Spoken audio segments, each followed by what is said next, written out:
Gender specific है posh, right? तो मैंने कहा यार सब कुछ कर रही हूँ मैं, मुझे इसमें भी थोड़ा अपने आप को अपस्किल करना है, सो दैट जब हम ये चीज़ कर रहे हैं इसके ऊपर हम कॉर्पोरेट और जो गवर्नमेंट ने एक्ट कर रखा है, बना रखा है 2013 का है, तो व्हाई नॉट थोड़ा सा इसमें भी जानकारी ले लो। तो फिर मैंने पॉश का ट्रेनर किया, तो मैं पॉश की भी ट्रेनिंग करती हूँ। उन सबसे जुड़ा ऑफ कोर्स जेंडर थिंग। तो मुझे लगता है बहुत कुछ करना है, मतलब मुझे नहीं, हमारी कंट्री को, हम सब लोग जो करना चाहते हैं फोर्सफुल नहीं, जिसको नहीं करना चाहिए। बिल्कुल, बहुत कुछ करना है, बहुत कुछ करेंगे, बट फिलहाल के लिए मैं इधर रोक के जानना चाहूँगा, आपने बोला पॉश, पर पॉश होता क्या, अगर मेरे को बेसिक से समझाना है आपको तो?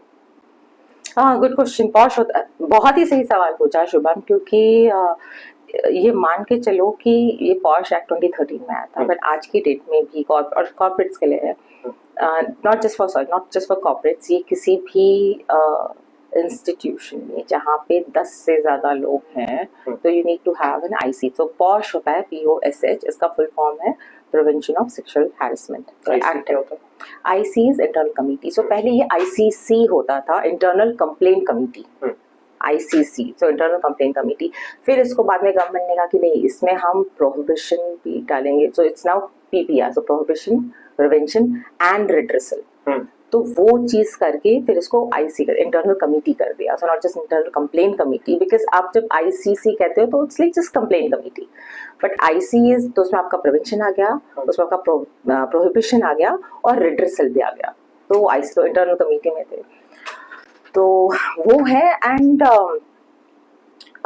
ये जो IC होती है, इसकी पावर एक सिविल कोर्ट के इक्विवेलेंट होती है। सो दैट मीन्स, सो इसीलिए इतना ज़रूरी होता है कि ये इसका बैकग्राउंड है, वही कॉर्पोरेट्स में ये इसलिए डाला गया है कि विशाखा गाइडलाइंस जो आई थी, ठीक है, 1992 में एक भवरी देवी केस हुआ था, फिर उसका ऑलमोस्ट 10 साल के बाद 1997 में विशाखा गाइडलाइंस जो थी वो ड्राफ्ट करी गई थी, और उसमें ये गाइडलाइंस निकली थी, विच बेसिकली से इसकी कॉर्पोरेट में अगर यू हैव विमेन स्टाफ, तो उनको एक सेफ एनवायरनमेंट दिया जाए, रिस्पेक्टफुल एनवायरनमेंट दिया जाए, और ये जो एम्प्लॉयर है उसकी रिस्पॉन्सिबिलिटी होगी, ठीक है। और फिर ये एक्ट आते 2013 में ये एक्ट आया, तो जहाँ पे भी आपके पास 10 से ज़्यादा लोग हैं, तो वहाँ पे आपकी IC होती है, जो कि आपकी कंपनी के लोग, और उसमें मेंबर्स होते हैं। So you will have a presiding officer. तो प्रिसाइडिंग ऑफिसर जो है वो सीनियर मोस्ट फीमेल रखी जाती है। Presiding officer has to be a female, but at the same time ये बेस्ट प्रैक्टिसेस में होता है कि that female should not be an influential lady, क्योंकि अब मान के चलो अगर वो इन्फ्लुएंशियल है, तो वो कोई केस आया, वो बोले नहीं मुझे नहीं ठीक नहीं लग रहा, राइट? तो अगर वो इन्फ्लुएंशियल है, वो पूरा केस घुमा देगी। देन एटलीस्ट यू हैव उसमें आपके जो 4 मेंबर हैं, आपकी जो मैक्सिमम परसेंटेज है वो फीमेल की होती है, आप उसमें मेल डालते हो, सो दैट वो जेंडर न्यूट्रल हो जाए। और उसमें एक आपका एक्सटर्नल मेंबर होगा, तो वो एक्सटर्नल मेंबर आपका कोई NGO का भी हो सकता है, एसेंशियली वो होना चाहिए, और अच्छा बेहतर भी कोई होता है जिसको पॉश के बारे में, या जिसने काफ़ी सारे केसेस से हैंडल किए हों, सो दैट वो एक न्यूट्रल पार्टी बन के उस IC को कॉन्स्टिट्यूट करते हैं। पर अगर आपके पास 10 से कम है, राइट, तो आपकी लोकल कमेटी होती है, जिसमें आपका डिस्ट्रिक्ट ऑफिसर के पास जाके आप वो, तो ये आप मान लो जैसे मेड्स हो गए, वर्कर्स हो गए, तो वहाँ पे होते। तो एक और चीज़ है, आपका शी बॉक्स भी है, कि अगर आपको ऑनलाइन कंप्लेंट करनी है तो आप वो भी कर सकते हैं। लेकिन पॉइंट इज कि कितने लोगों को पता है पॉश के बारे में, कितने लोगों को पता है कि अगर चलो आपकी कंपनी की IC है, ठीक है, आपने अपनी IC बनाई है, आपका ये एक्ट भी कहता है कि आपने ये IC के जो मेंबर्स हैं उनके नाम आपके एम्प्लॉयज़ को पता होने चाहिए, वॉल्स में या कहीं डिस्प्ले किया हुआ होना चाहिए। पर कितने लोगों को पता है कि उनको रीच आउट कैसे करना है, हाँ, कंप्लेंट कैसे जानी चाहिए, वर्बल बोलती काफ़ी है या रिटर्न में भी देनी है? हाँ, अच्छा, रिटर्न में देनी तो कितने दिनों में देनी है? अच्छा वो दे दी तो आईसी क्या करने वाला है? क्या आईसी को खुद पता है कि वो क्या करने वाले हैं? राइट।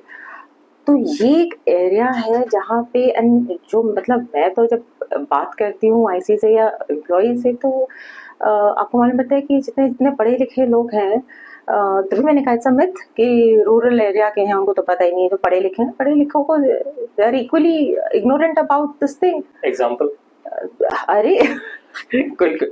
सो एग्जाम्पल है इसकी, जैसे अगर हमने एनॉनिमस दे दी तो somehow you will get to know, या ये कंप्लेंट फाइलिंग की बात कर रही हूँ, या अच्छा हमने दे दी अब देखा जाएगा, या अच्छा उसने अरे अच्छा चलो एक इंटरेस्टिंग एग्जाम्पल देती हूँ कि अच्छा बॉस ऐसा कह रहा है तो क्या कर सकते हैं, मतलब करना है तो कॉर्पोरेट कल्चर है। अगर बॉस कह रहा है कि लेट इवनिंग तक काम करो तो क्या कर सकते हैं? नहीं, आप कर सकते हो, क्योंकि अगर इट्स लाइक क्विट प्रो को कि ये करो तो ये मिलेगा, तो ये पॉश के अंदर आता है। अगर वो आपको कुछ ऐसे नामों से बुला रहा है, राइट, जो कि ठीक नहीं है, पर आप वो झेले जा रहे हो ये सोच के कि क्या करे, बॉस है, अप्रेजल खराब कर देगा या कंपनी क्या करती, नहीं आपको तो पता ही नहीं है, इसके ऊपर उसके ऊपर एक्शन हो सकता है कि उसने आपको ऐसे कैसे एड्रेस किया, because it falls under prevention of sexual harassment act. आपको not just verbal, by the way, non verbal act भी अगर आप किसी को इस तरीके से देख रहे हो जो उसको अनकंफर्टेबल फील करा रहा है, that definitely falls under posh. Office setup की बात कर रही हूँ, नहीं पता किसी को, मतलब धीरे धीरे शायद अब मतलब काफ़ी सारी अवेयरनेस दिख रही है, पर वो अवेयरनेस तब तक आप उसको प्रॉपर नहीं बोल सकते जब तक वो आपको एग्जीक्यूट होती भी नहीं दिख रही कि हाँ ये जो एरिया है ये बहुत इसमें स्कोप बहुत है। When I say scope I am talking about the awareness. पढ़े लिखे लोग, engineers and then why just corporate, अभी तो यूजीसी में भी वो आ गया है, कॉलेजेस में भी आ गया। सो यूजीसी एक्ट 2015 इज इट? हाँ। तो कॉलेजेस में क्या पता है, प्रोफेसर्स को पता है, टीचर्स को पता है, बच्चों को नहीं पता, प्रोफेसर्स को नहीं पता। नहीं, क्या आपको लगता है ये गलत इंटरप्रेट भी करते हैं लैक ऑफ अवेयरनेस से?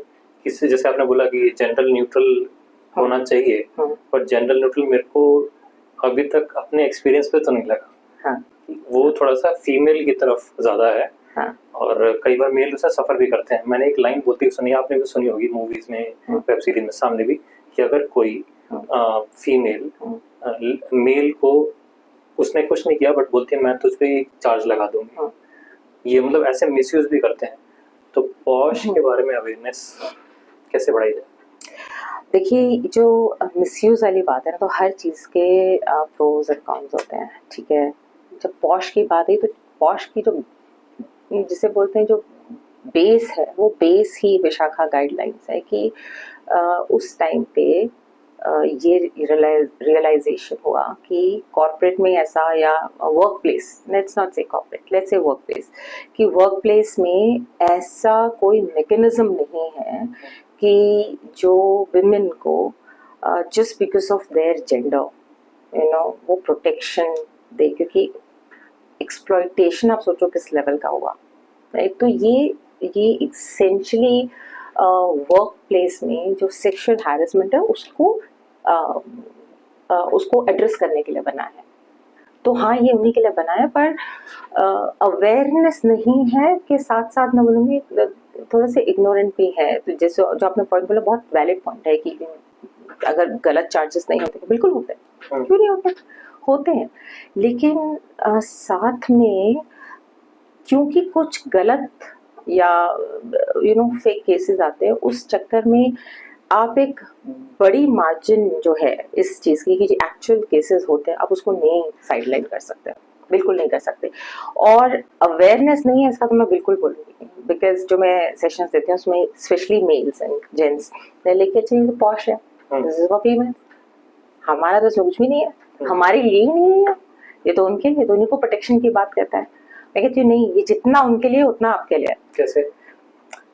ऐसे, क्योंकि वो आपको बताता है कि आपको कैसे कंडक्ट करना है अपने आप को, कि आप उस posh framework, so when you know कि ये चीजें नहीं करनी, व्हेन यू नो कि ये चीजें नहीं करनी तो आप वो चीज नहीं करोगे.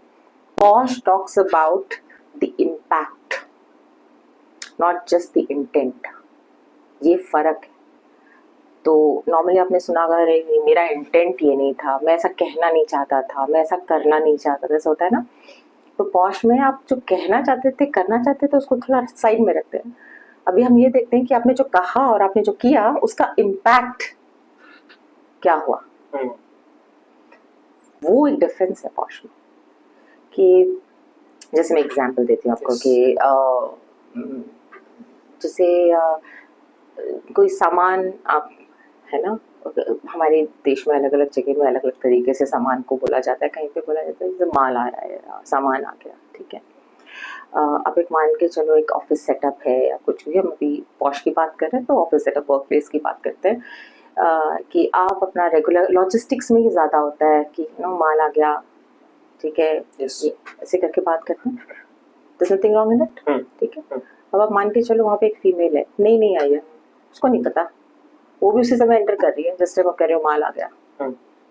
आप उसको नहीं कह रहे हो, पर आप सामान को कह रहे हो. How will she take it? तो इस केस में कैसे डिफरेंशिएट कैसे किया जाएगा? सही पॉइंट है. पर आपको पता पड़ा वो इंटेंट और इम्पैक्ट की बात कहाँ पे आ गई. इम्पैक्ट पड़ा है यहाँ पे, उसको नहीं पता है ना. तो उस केस में अगर वो जाती है, राइट, तो आईसी में जाने का मतलब ये नहीं होता है कि जो कहा बस हो गया, अगला बंदा इज गिल्टी और बस एक्शन ले लो. नहीं, रिस्पोंडेंट को पूरी अपॉर्चुनिटी मिलती है कि वो बताए कि क्या था, ये था. और फिर जैसे ये वाला पर्टिकुलर केस है तो आप क्लैरिफाई कर सकते हो कि नहीं, मैं एक्चुअली जो है जो लॉट आया था, जो स्टॉक था, टॉकिंग अबाउट इट, और ये इंसिडेंटल है कि पेमेंट भी आई. तो वो शायद वो समझे कि हाँ नहीं तो मतलब ये गलती से हुआ है. तो उस केस में आईसी रिकमेंड कर सकती है कि नहीं, मैंने आप एक पर्टिकुलर लैंग्वेज यूज कीजिए. आईसी में जाने का मतलब जरूरी नहीं है कि आप गए और आपने जो कहा वो मतलब एक था राजा और थे राजा हरिश्चंद्र और दूसरे आप. नहीं, ये बिल्कुल ये बात नहीं है. ये कि आपको एक एवेन्यू आपके लिए अवेलेबल किया हुआ है कि आपको कहीं बाहर जाने की जरूरत नहीं है. अगर गरीब वुमन है आप, तो आपके लिए कॉर्पोरेट में ही एक रखा हुआ है प्रावधान कि आप वहां जाके अपनी कंप्लेंट कर सकती हैं, ठीक है. तो आपको ये सोचने की जरूरत नहीं पड़ेगी. तो वो जो कमेटी है तो वो बैठेगी, वो देखेगी. आपने अपनी कंप्लेंट दी, मान लीजिए आपके साथ कभी भी केस हुआ, तो 3 महीने के अंदर आपको कमेटी के पास राइटिंग में अपनी कंप्लेंट देनी होती.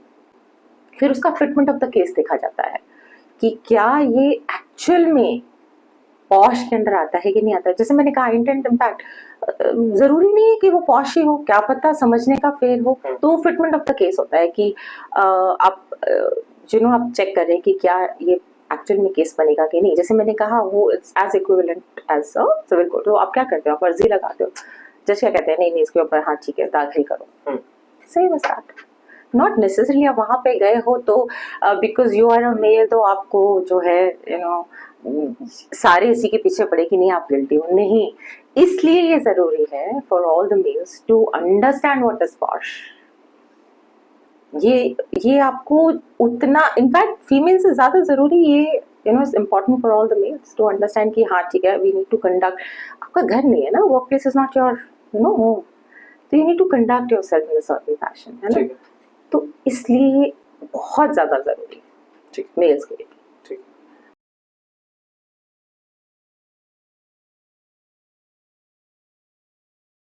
कि वो आईसी कमेटी के जो मेंबर्स हैं उनके नाम, उनकी कॉन्टैक्ट डिटेल्स जो है वो डिस्प्ले करेंगी. Let's say N agreed woman has come और उसने कंप्लेंट दी और आईसी ने इन्वेस्टिगेट किया. एंड इन्वेस्टिगेट करने के बाद आईसी को लगा कि ठीक है, पॉश के तहत ये केस बनता है और सेक्सुअल हैरेसमेंट हुआ है. मतलब अगर आपके साथ सिर्फ आप 4 लोग गए थे और आपका मैनेजर नहीं था तो वो आपका वर्क प्लेस नहीं है. मैनेजर हुआ तो वर्क प्लेस हो गया. तो वर्क प्लेस हो गया बिकॉज आप उसके साथ गए हो, your senior is there with you ना, ठीक है. सो सेक्सुअल हैरेसमेंट में आप सेक्सुअली कलर्ड रिमार्क्स अगर दे रहे हो, कुछ है एग्जांपल्स देने का जो रियल लाइफ है. हाँ मतलब किसी लेडी को यू नो तुम ये लग रही हो, तुम ऐसी दिख रही हो, या इस कलर की साड़ी पहना करो। तो फिर कॉम्प्लीमेंट और इसमें कैसे? गुड।